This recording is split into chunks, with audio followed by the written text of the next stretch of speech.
74 degrees, 15 minutes south. That is the number I kept returning to, not a theory, not an interpretation, a coordinate written in ink by a man who was there. I accepted the standard account of Antarctica the way most people do, gradually, through accumulated assumptions. A frozen continent, ancient ice, a place that had been sealed off from the warmth of the world for 34 million years, give or take, and would remain that way. I didn't question it. It wasn't the kind of claim that invites questioning. It arrives pre-authorized, embedded in the language of permanence, and you absorb it without noticing you've absorbed it. Then I started looking at the 1820s navigational record more carefully. Not the summaries of it, not the retrospective histories that process it into something digestible. The primary documents, the published accounts, the temperature logs, the compass headings. And once I did, I found something that the official timeline does not comfortably contain. The official history of Antarctic exploration runs roughly like this. James Clark Ross cites the Great Ice Shelf in 1841. Serious interior access didn't begin until the 1890s. The South Pole was reached in 1911. The continent was meaningfully surveyed beginning in 1957. That is the sequence we are given, and it implies a coherent story, a world of ice, encountered by men, slowly and painfully, over the course of a century. But James Weddell was at 74 degrees south in February of 1823, 18 years before Ross, and what he recorded there was not an ice shelf, it was open water, dark, navigable, populated with seabirds and whales, in conditions he compared, without irony, to a mild English spring. He published his account in 1825. It was reviewed. It entered the naval record. It was not suppressed immediately. It was something quieter, and I would argue stranger than suppression. It was gradually emptied of its implications. Hold that. I want to come back to what emptied means, specifically, and when it happened, and who was doing the emptying. Because the date matters. The date is the thread. 91 years. That is the gap between Weddell's open water and the next serious attempt to reach the same latitude. And when someone finally did, when Ernest Shackleton's Endurance pushed south into the Weddell Sea in January of 1915, what they found was so different from what Weddell described that it reads, at first, like two separate bodies of water. Shackleton's ship was captured by pack ice at approximately 76 degrees south. Captured, held, crushed over 11 months, and finally sunk. The Endurance never reached land. The sea that Weddell had called navigable, mild, populated with wildlife, that sea had become one of the most hostile stretches of water on Earth. The official explanation for this is seasonal variation, combined with natural oscillation in polar ice conditions, and I want to be fair to that explanation because it is not unreasonable on its face. Ice in the Weddell Sea does expand and contract. Conditions in 1823 may have coincided with an unusually warm year in a cyclical pattern. That is a legitimate position, and I don't dismiss it. But here is where it begins to break down. Weddell recorded water temperatures at 74 degrees south that were measurably, consistently above freezing across multiple days of observation. He documented a marine ecosystem, birds in numbers he compared to English coastal waters, whale populations that implied abundant food supply beneath the surface. This was not a brief clearing in the ice. He described a living sea, the kind of sea that takes more than one warm season to produce. Seasonal variation does not generate a food chain, it opens a corridor. What Weddell described suggests something more fundamental was different. Remember that word, fundamental, it will matter later.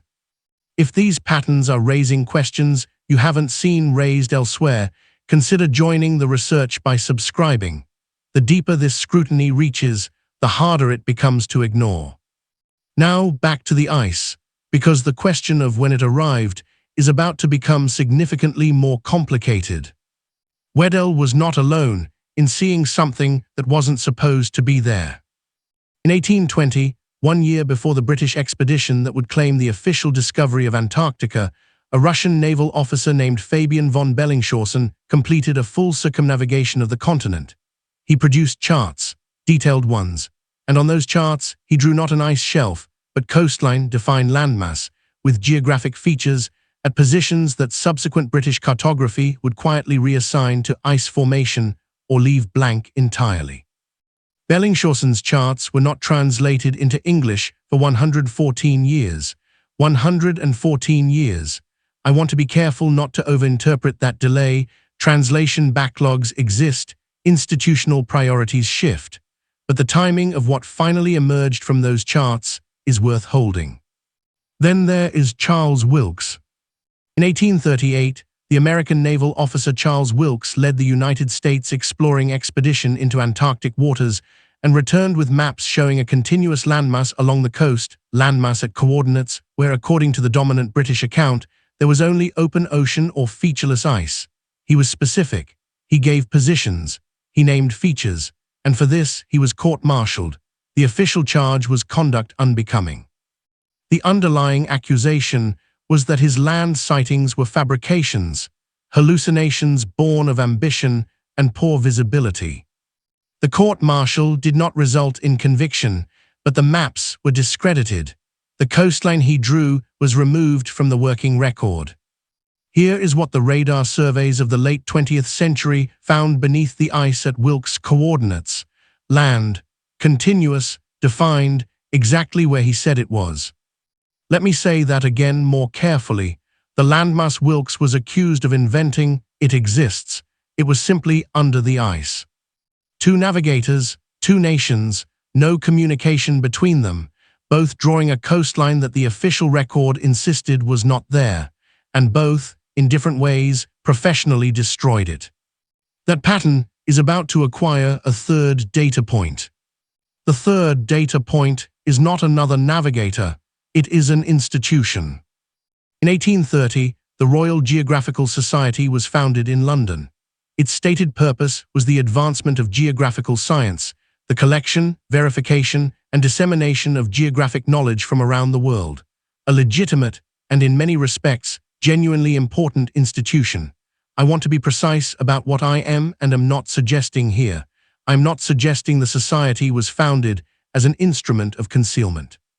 What I am suggesting is that the timing of what it chose to verify and what it chose to correct follows a pattern that deserves more scrutiny than it has received.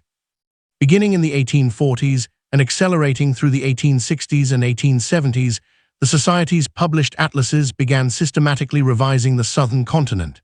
Features that had appeared on earlier charts, Wilkes' coastlines, Bellingshausen's defined landmass, the detailed geography that appeared on the Buach map of 1737, were progressively replaced with blank white space, not reassigned, not questioned in footnotes, replaced.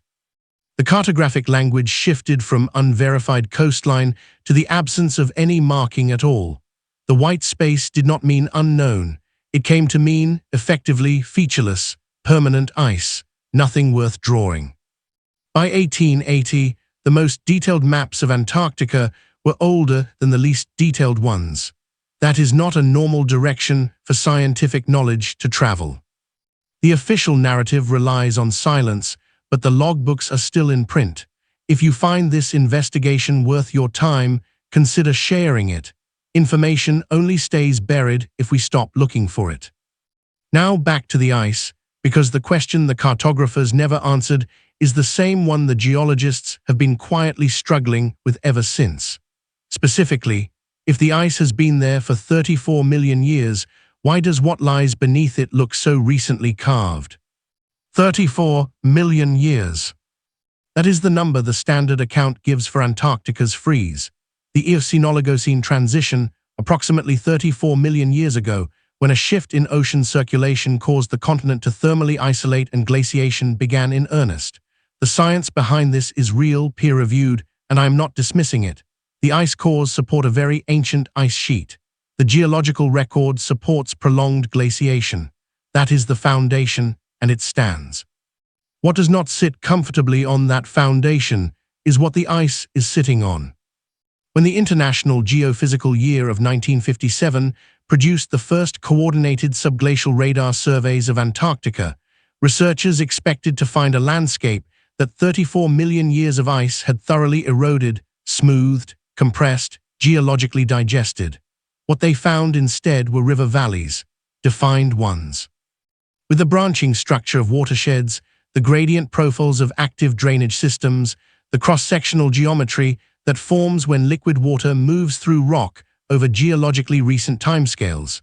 Not ancient, scoured bedrock, something that looked, to at least some of the geologists examining the data, considerably younger than the ice above it. I want to be careful here. The presence of subglacial rivers is not, by itself, anomalous. Geothermal activity beneath ice sheets can sustain liquid water. Subglacial lakes exist. They have been mapped. The official explanation is that some of these features may reflect preglacial topography preserved beneath the ice or more recent subglacial meltwater activity. But how precisely preserved? Ice, over 34 million years, does not typically preserve the fine hydraulic geometry of a river valley. It reshapes it. Hold that question, because the next layer of this is not geological. It is political, and it involves four governments arriving at the same decision about the same category of information at the same moment in history. Consider what we have established so far, and consider it carefully. Britain sent Weddell's account into the naval record, and then watched, over the following decades, as its implications were quietly drained from the cartographic conversation. Russia produced Bellingshausen's charts, detailed, geographically precise, contradicting the official coastline, and then did not translate them for 114 years. America sent Wilkes south, received maps that correctly identified a landmass beneath the ice, and responded by court-martialing the man who drew them. France sent Dumont d'Urville into Antarctic waters in 1840. He returned with observations of biological activity and navigable conditions that appeared in his original published account, and then, in the British summaries of that account, did not. Four nations, no shared diplomatic framework for Antarctic research, no common institution coordinating their response, no communication channel, so far as the archival record shows, through which a unified decision could have been made. All four arriving, within the same 30-year window, at the same category of outcome: the marginalizing, discrediting, delaying, or untranslating of their most geographically specific Antarctic data. Let me say that again more slowly. The data that was lost, delayed, or discredited was not random. It was a specific category of data, the data that placed defined geography, navigable water, or biological life at latitudes the emerging consensus said should be frozen solid. That category, consistently, across four independent national programs. I'm not saying this was coordinated. I want to be precise about that. I am saying that if it was not coordinated, then what we are looking at is something that may require an equally uncomfortable explanation. That the evidence itself was so threatening to the emerging model that four separate institutions, independently, reached for the same solution. What was the model protecting? That is the question that leads us beneath the ice. What we have at the end of all of this is a shape. Not a conspiracy in the dramatic sense, not a single villain, not a locked room, not a document that proves everything. A shape. The outline of something that was present in the navigational record of the 1820s, drawn on charts by men from four separate nations who had no reason to agree with each other, confirmed in the subglacial radar data of the late 20th century, and in the intervening period, quietly, systematically, across multiple institutions and languages and political contexts, removed from the conversation. The central question, the one I have been sitting with for longer than I expected when I started this, is this: if Weddell's open sea was an anomaly, why does every layer of the evidence beneath it behave as though it was not? I don't have the answer. I want to be honest about that. I am not offering a conclusion. I am offering the shape and asking you to look at it. A logbook entry from 1823 describing a living sea at 74 degrees south. A Russian circumnavigation producing coastline charts that waited 114 years to be read in English. An American officer court-martialed for mapping land that exists. A French account edited between its original publication and its British translation. Four nations, one category of erasure. Subglacial river valleys that look younger than the ice above them. And maps produced in an era of expanding knowledge, that grew less detailed with each passing decade. Once you see the shape, I find it difficult to unsee. The next video goes somewhere I was not sure I was ready to go. It applies this same timeline, the navigational record, the cartographic revision, the subglacial data, to the Arctic. I wasn't certain the evidence held in the same way. I've now spent enough time with it to believe it does. I think we need to go there. If this investigation has raised something you haven't been able to put down, I'd ask you to leave your thoughts below. Not reactions, thoughts, theories, questions, the ones you're sitting with now. That conversation matters, and I read it. The sea James Weddell, named after his king in 1823, calm, dark, teeming, mild, bears his name today instead. But we have spent 200 years calling it a frozen wasteland. Someone decided early on that the original name told us too much.